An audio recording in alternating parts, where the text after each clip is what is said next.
Hello there, folks, and welcome. This is N90 bringing at you another edition of Marvel Strike Force.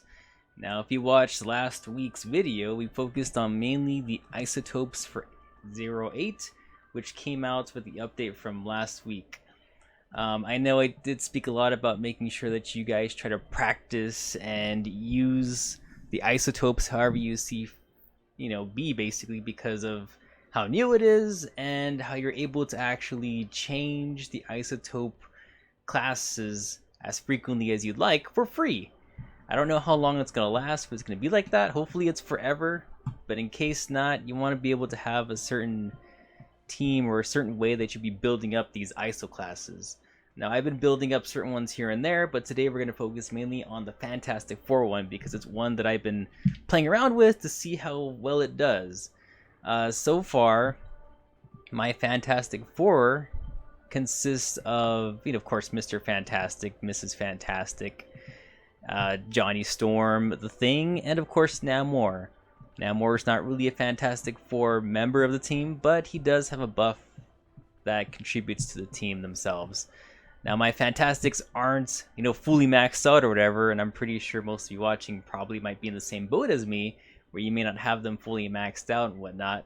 But if you want to be able to build a durable team to make it through the Alliance Wars, or just using them for the fun of it, then this might be the kind of video you might want to watch just to help you out with that, or building a good isotope class for them.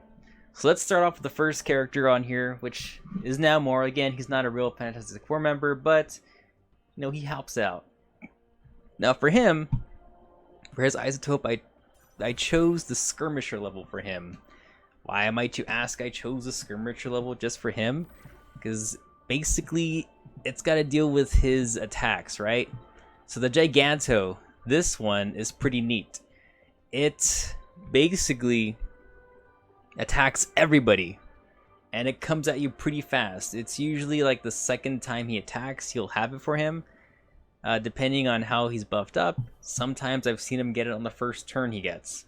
It's really hard to tell sometimes. But for the most times, it's usually the second attack. Now he has the area of effect for the entire area. Skirmisher on its own causes vulnerable. So you want to be able to make the opponent's team pretty much become vulnerable as soon as possible. Because the more chances they're vulnerable, the higher or the bigger hits your strikers are going to be when it comes to attacking them. So any characters in this game that have area of effect are the ones that you want to be giving the skirmishers or the raiders to. I was thinking about giving him the raider attribute, but sadly Namor's attacks don't really do a whole lot of damage anyways. So at least for me, it wouldn't make sense to give him the raider. Now, I did give Raider to somebody else, and you'll see who that is later. So for him in particular, Skirmisher, because again, he gets his area of attack pretty fast. So it makes sense for him to get vulnerable, or to cause vulnerable to the enemies. Next up, I have, let's see, The Thing. Here we go. So for The Thing, I chose for him to have the Raider level.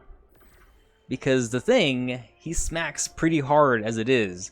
For those of you who have The Thing, who actually use him frequently, you will know that he causes a lot of damage.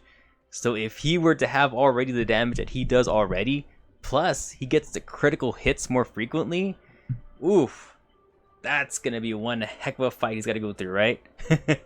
So not only will he be causing the vulnerableness, but he will also be having that 15% boost to critical chance once you unlock the first one. Now eventually this stuff will start stacking up as you're going through level 3 and level 5. It's going to get pretty immense. It's kind of tough to actually get most of these things because eventually you're going to run into the problem that I'm having right now with some of my characters, is that I'm going to get them up to level 4, and level 5 is going to be really hard to get to because you're going to need 27, or I think it's 27, yeah. You'll need 27 of those pieces to combine to actually get it, and some of them are pretty hard to get sometimes. And then that's where the whole pay to win comes in into play, basically. Alright, so the next one I have up in store is the Human Torch. Now, the Human Torch I chose specifically is the Striker level. So I chose a striker because his attack is pretty strong, right? I mean, it's not as strong as the thing's punches sometimes, but with his ult or his third skill, he will explode on them. So by the time that his ult is ready, hopefully the opponent's team is already going to be vulnerable because of the thing and because of Namor, who will be causing the vulnerable attacks towards the opponents. By the point the Human Torch has his attack, it's going to deal massive damage. And on top of that, he's also going to have that bonus to having a 50% chance coming back to hit again, which is pretty neat. So I figured, why not give him the striker, since he's basically the blaster of the team. And let's see, the next up in store, I know it was pretty short for the Human Torch's explanation, but it just makes sense to me to give him that. So we have the Invisible Woman. Now every team needs some sort of healer, and why not give it to the chick who basically turns invisible? Makes it hard for the enemies to even touch her. So I gave her the healer role. Again, there's really not much to really say. Healing is pretty self-explanatory. She basically just gives regeneration to the lowest ally. You know, the thing is going to be causing the taunts anyways, so he'll probably be the only one she'll be healing if you actually play her correctly. So healing, that's basically enough said. I mean, you can give her, I guess, like the Raider again as well if you'd like, but I don't know. I mean, because she does hit a couple of people at times together, but I just went with healer for her because why not? You know, that's just her spot from what I consider. And lastly, we have Mr. Fantastic. For Mr. Fantastic, I gave him the role of striker as well. I was gonna go with Fortifier at first, but why protect him? Nobody really attacks Mr. Fantastic as far as I know. Whenever I use him, they never really target him that much.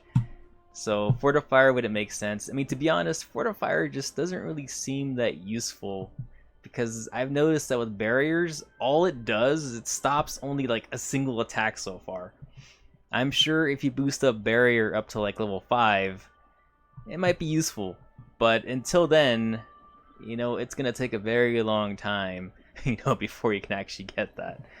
But so for right now, I wouldn't recommend really doing Fortifier for right now unless you have that level 5, because then you'll have one hell of a barrier to have, but that barrier breaks real fast. You know, I've seen it break so quickly so many times, it's just ridiculous. So like I said, for him I went striker because I already have 2 people who are causing vulnerable, so it would make sense to have at least 2 people who can attack people who are vulnerable. And sadly, Mr. Fantastic only hits 1 person at a time, so make those hits count basically. And just to kind of demonstrate how it's used, I want to do a quick blitz battle. Now I highly recommend doing blitz battles whenever you guys want to practice any of your isotope class changes, because you know, it's easier that way. It kind of puts you against people who are kind of around your power level, and you can kind of see how it works against other opponents rather than just the AI, because the AI is pretty easy and you don't want it to be as easy as that. You want to be able to put them on the front lines and just see how far they can go. So this one we're going to do 167,000 versus 161,000. Let's see if this opponent actually has isotopes. Hopefully they do, so you can kind of see what they can go up against. Now keep in mind that right now the Alliance War has already started having people or players with teams that has isotopes attached to them. And like I told you last week, it's going to start hitting real fast, especially if you go up against alliances who are pretty high up in the gold to the platinums. You're going to be going up against people who are really tough and who are pretty much focusing on isotopes to make their teams a lot more interesting. So right now, Johnny Storm, he doesn't have any vulnerable anybody yet. Just keep in mind, just in general knowledge, always go after the person who can bring people back from the dead. You know, they have to go immediately. Alright, so they have him there. So like I said, Namor got his 3rd skill already in place. So doing this should be causing vulnerable to at least 1 person. Hopefully it gets more than just 1. Let's see what happens. Oh, okay, so this one is just only 1 person who got vulnerable, and that was Minerva. That's basically it. So Mrs. Fantastic already put the healing on top of the Human Torch. As you can see, there's that symbol of the little plus sign already. It means he got the heals. You usually want to get that buff on her so that everybody gets that barrier.